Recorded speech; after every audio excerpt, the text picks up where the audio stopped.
तो आज हम stay as you are movie को एक्सप्लेन करने जा रहे हैं, जो कि 1978 में रिलीज हुई थी। पर मूवी को स्टार्ट करने से पहले दोस्तों हम आपसे रिक्वेस्ट करेंगे कि प्लीज अगर आपको वीडियो पसंद आए तो चैनल को सब्सक्राइब कर लीजिएगा, क्योंकि हमें आपके प्यार और सपोर्ट की बहुत जरूरत है।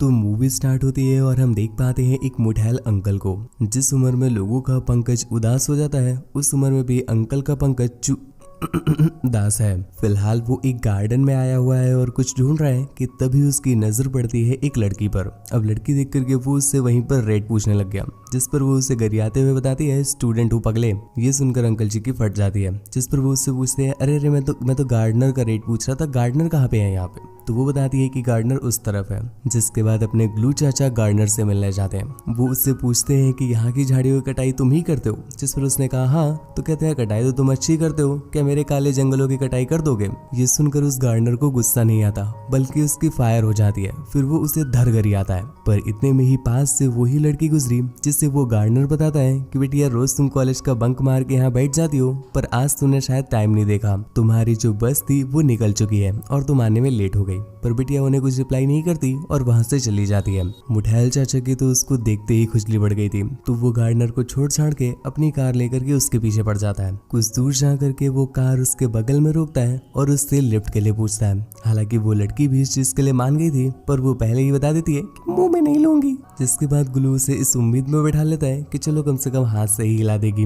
रास्ते में वो लड़की अपना नाम फ्रांसिस्का बताती है और उसने बताया कि वो एक कॉलेज स्टूडेंट है। इसके साथ साथ उसे थोड़ी सी एस्ट्रोलॉजी भी आती है, तो वो किसी का भी हाथ देख करके उसके बारे में बता सकती है। ये सुनकर ग्लू कहता है कि चलो ठीक है, अच्छा मेरा हाथ देखकर बताओ। पर इसके रिप्लाई में फ्रांसिस्का कहती है कि तुम्हारा हाथ नहीं बल्कि तुम्हारा लंदन देखना पड़ेगा, क्योंकि मिट्टी मार मार करके तुम्हारा हाथ बिल्कुल सपाट हो गया है और सारी रेखाएं वहां छप गई हैं। ये सुनकर ग्लू को गुस्सा आ जाता है, पर फ्रांसिस्का उससे कहती है कि अरे बाबू, लेनी है तो थोड़ी तो देनी ही पड़ेगी, मौज तो देनी ही पड़ेगी। कुछ दूर जा करके ग्लू अपनी कार को रोक देता है, क्योंकि उसे एक बंदे से मिलना था। वो रसियन 8,000 की बता रहा है और इसने 6,000 का रेट पता किया है। इस वजह से इसको अपने 2,000 वापस लेने हैं। वो फ्रांसिस्का को बोल कर जाता है बस वो 1 मिनट रुके, वो अपने 2,000 रुपए वापस लेकर आ रहा है। पर 2,000 की नोट तो मार्केट में आ ही कहा रही है इस समय, इसलिए वो बंदा जब 2,000 रुपए निकालने जाता है कि इतने में ही फ्रांसिस्का किसी और से कट लेती है और वहाँ खड़ा ग्लू बस हिलाता रह जाता है, हाथ हिलाता रह जाता है। लेकिन जब वो अपनी कार पर वापस आया कि तभी वहाँ पर उसे एक लेटर मिलता है, जिस पर फ्रांसिस्का ने देने के लिए अपना एड्रेस लिख रखा था।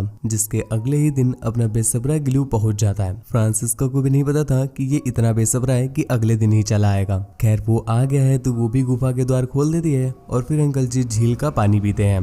ग्लू को इतने सालों के बाद गुलाबी मिली है कि वो वहीं पर पगला जाता है। जिसके बाद वो ये वाली बकलोली पेलने लगा। कौन सी? आप भी सुनो। बाबू तुम्हें क्या बताऊं अपनी कहानी, एक समय था जब हजारों गुलाबी थी मेरी दीवानी। कभी कभी तो हो जाती थी परेशानी कि कल किसकी बजाया था आज किसकी है बजानी। वो भी क्या समय था जब दिन की 3-3 बजाता था, एक राउंड चलाने में घंटों घंटों लग जाता था। जो आइटम एक बार मुझसे ले ले वो किसी और से ना पिल पाता था।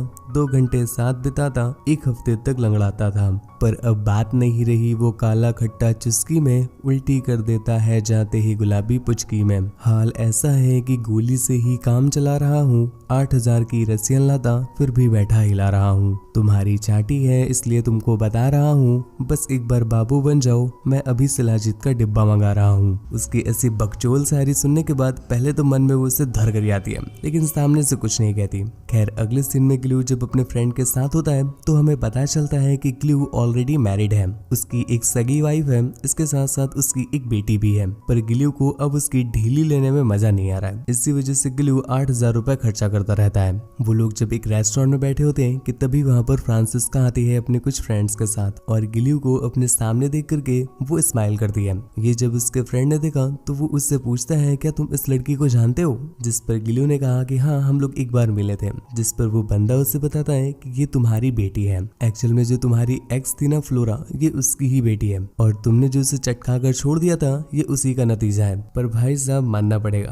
तुम्हारी एक्स फ्लोरा से भी टन चाहिए। अगर ये तुम्हारी ना होती बेटी तो मेरे चुन पर होती लेटी। ग्लू को बिलीव नहीं होता कि ये उसकी बेटी है, क्योंकि फ्लोरा को तो उसने उसकी शादी के पहले ही छोड़ दिया था। पर उसका फ्रेंड उससे क्लियर करता है कि हाँ तुमने चटका कर छोड़ा था। तभी फ्रांसिस्का उसकी शादी के 7वें महीने पे ही चटक के बाहर आ गई थी। ये बात सुनकर ग्लू को बिलीव नहीं होता, तो वो अपनी एक्स फ्लोरा की फ्रेंड के पास जाकर के इस बात को कंफर्म कर दिया, जिस पर उसकी फ्रेंड ने भी उससे बताया कि हाँ तुम्हारी तो गंदी आदत है कि तुम पिच में जाकर के पिच गीला तो कर दोगे पर तुम छाता लेकर नहीं जाओगे। इसी वजह से तुम्हारा दही जब उसकी कढ़ाई में गिरा तो उसका पेट भटूरा बन गया था। भटूरा फूटा तो फ्रांसिस्का चटक के बाहर आई। ये कंफर्म होते ही ग्लू की फटके फ्लावर हो जाती है और उसे समझ में आ गया है कि वो बेटी खोद बन गया है। इस वजह से वो डिसाइड करता है कि अब वो दोबारा फ्रांसिस्का से नहीं मिलेगा। पर एक दिन फ्रांसिस्का उसे जबरदस्ती अपने साथ डिनर करने ले जाती है।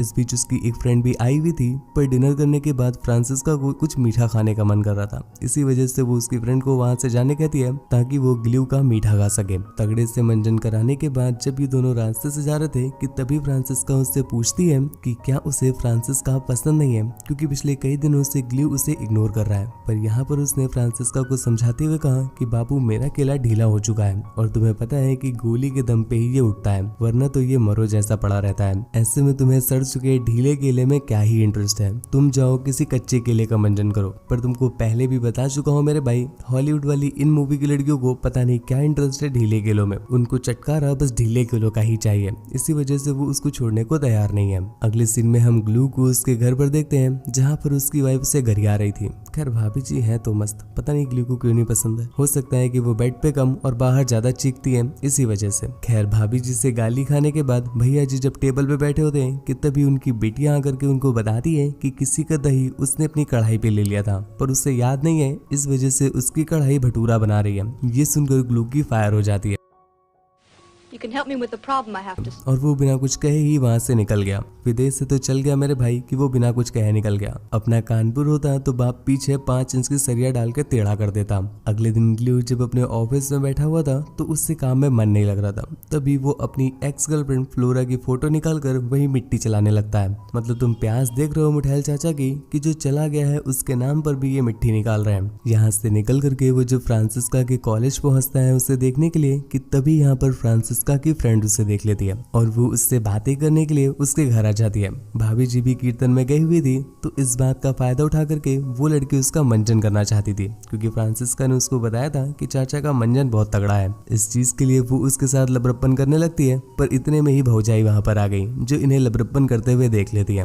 अब बिटिया तो बच गई, उसको तो कुछ करेंगे नहीं, पर चाचा की फट रही है, क्योंकि आज रात को भाभी उसकी जीपे जो फाड़ने वाली है। चाचा की ऐसी फटी पड़ी है कि रात में वो घर ही चले जाते हैं और फ्रांसिस्का के घर के बाहर ही मिट्टी चलाने लगते हैं। फिर तभी उनकी नजर पड़ी फ्रांसिस्का पर, जो कि पास के ही एक लौंडे को अपने घर के अंदर ले जा रही थी। ये बात जब ग्लू ने देखी तो उसकी फटके फायर हो जाती है और तुरंत ही वो फ्रांसिस्का को फोन मिलाकर उससे कहता है कि तुम किस बहन के खोदे को अपने घर के अंदर लेकर गई हो, मैंने देखा है, उसे बाहर निकालो। पर फ्रांसिस्का उससे कहती है कि वो तो अंदर चला गया है। उस पर उसने कहा कि हाँ देखा है मैंने, वो अंदर चला गया है, तुरंत उसे बाहर निकालो। पर फ्रांसिस्का ने उससे कहा कि अरे बहन के पकौड़े, वो अंदर चला गया। और ये सुनने के बाद फ्रांसिस्का की चीखें आने लगती हैं और दूसरी तरफ अपने ग्लू को समझ में आ जाता है कि कौन अंदर चला गया है। खैर उसकी गुफा को अच्छे से रगड़ने के बाद जब वो लौंडा वहां से बाहर निकला कि तभी उसके जाते ही फ्रांसिस्का भी बाहर आती है और उसकी लंगड़ाती चाल को देख करके ग्लू को समझ में आ रहा है कि इन लोगों ने काफी हैवी वाली कबड्डी खेली है। अगले दिन फ्रांसिस्का भी ग्लू को बिना बताए उसके घर पहुंच जाती है।